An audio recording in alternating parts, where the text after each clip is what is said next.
नमस्कार दोस्तों, आज हम एक ऐसे विषय पर चर्चा करने जा रहे हैं जो कई महिलाओं के लिए चिंता का कारण बनता है।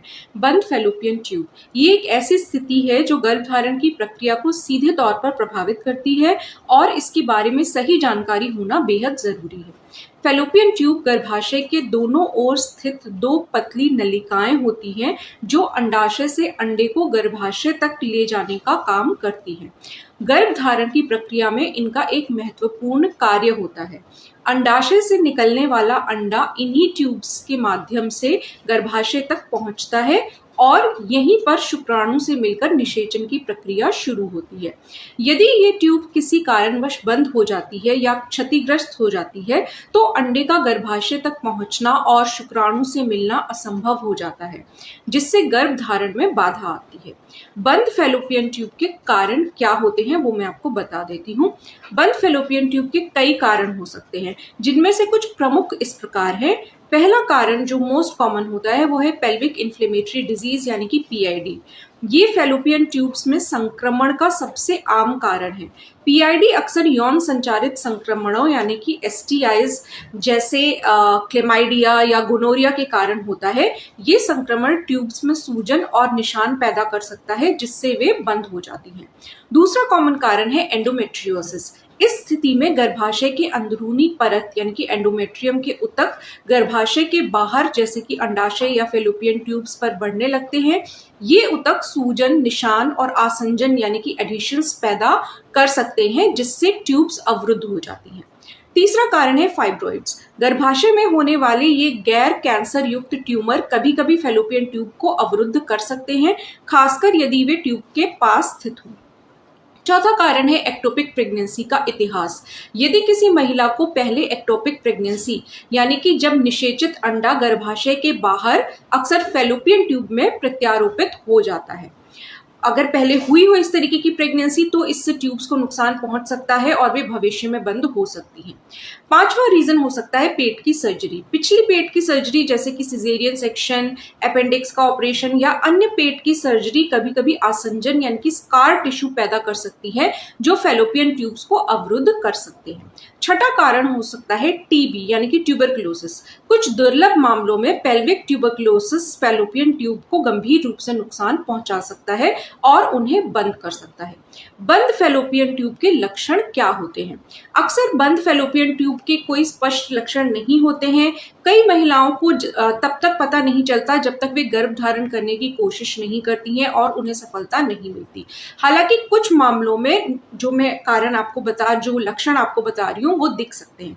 पहला लक्षण है गर्भधारण में कठिनाई। ये सबसे आम संकेत है। यदि आप 1 साल से या उससे अधिक समय से गर्भधारण करने की कोशिश कर रही हैं या 35 वर्ष से अधिक उम्र है और 6 महीने से आप ट्राई कर रही हैं तो ये एक संकेत हो सकता है कि कुछ समस्या है। दूसरा लक्षण है पेल्विक दर्द। पीआईडी या एंडोमेट्रियोसिस जैसी अंतर्निहित स्थितियों के कारण पेल्विक क्षेत्र में लगातार या रुक रुक के दर्द हो सकता है। तीसरा लक्षण है असामान्य योनि स्राव। यदि पीआईडी के कारण ट्यूब्स बंद हुई हैं तो असामान्य योनि स्राव, बुखार और संभोग के दौरान दर्द जैसे लक्षण हो सकते हैं। चौथा लक्षण है मासिक धर्म में अनियमितता। एंडोमेट्रियोसिस जैसी स्थितियां मासिक धर्म में अनियमितता या अत्यधिक दर्द का कारण बन सकती हैं। अब इसका डायग्नोसिस कैसे बनता है, निदान कैसे होता है? बंद फैलोपियन ट्यूब का निदान करने के लिए डॉक्टर कई परीक्षणों का उपयोग करते हैं। पहला है एचएसजी। ये सबसे आम परीक्षण है। इसमें गर्भाशय और फैलोपियन ट्यूब्स में एक विशेष डाई डाली जाती है और एक्सरे लिया जाता है। डाई ट्यूब्स से होकर गुजरती है या नहीं, यह देखकर डॉक्टर अवरोध का पता लगा सकते हैं।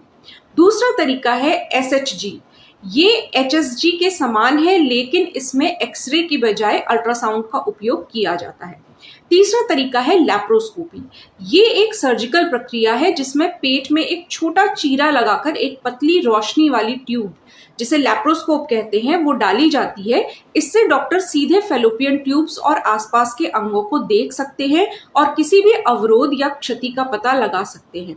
उपचार के विकल्प क्या हैं? बंद फैलोपियन ट्यूब के उपचार के विकल्प अवरोध के कारण और गंभीरता पर निर्भर करते हैं। पहला है सर्जिकल उपचार।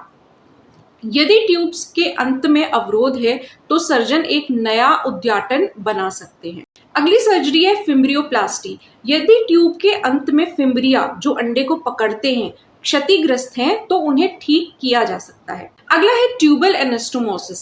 यदि ट्यूब का एक हिस्सा क्षतिग्रस्त है तो क्षतिग्रस्त हिस्से को हटाकर स्वस्थ सिरों को फिर से जोड़ा जा सकता है। अगला मेथड है सिलेक्टिव ट्यूबल कैन्युलेशन। ये एक न्यूनतम इन्वेजिव प्रक्रिया है जिसमें एक पतली तार को गर्भाशय ग्रीवा के माध्यम से फैलोपियन ट्यूब में डाला जाता है ताकि अवरोध को हटाया जा सके। ये तो हो गई सर्जरीज की बात। अब अगला जो उपचार है वो है आईवीएफ यानी कि इनविट्रो फर्टिलाइजेशन। यदि सर्जिकल उपचार सफल नहीं होता है या दोनों फैलोपियन ट्यूब्स गंभीर रूप से क्षतिग्रस्त हैं तो आईवीएफ एक प्रभावी विकल्प हो सकता है।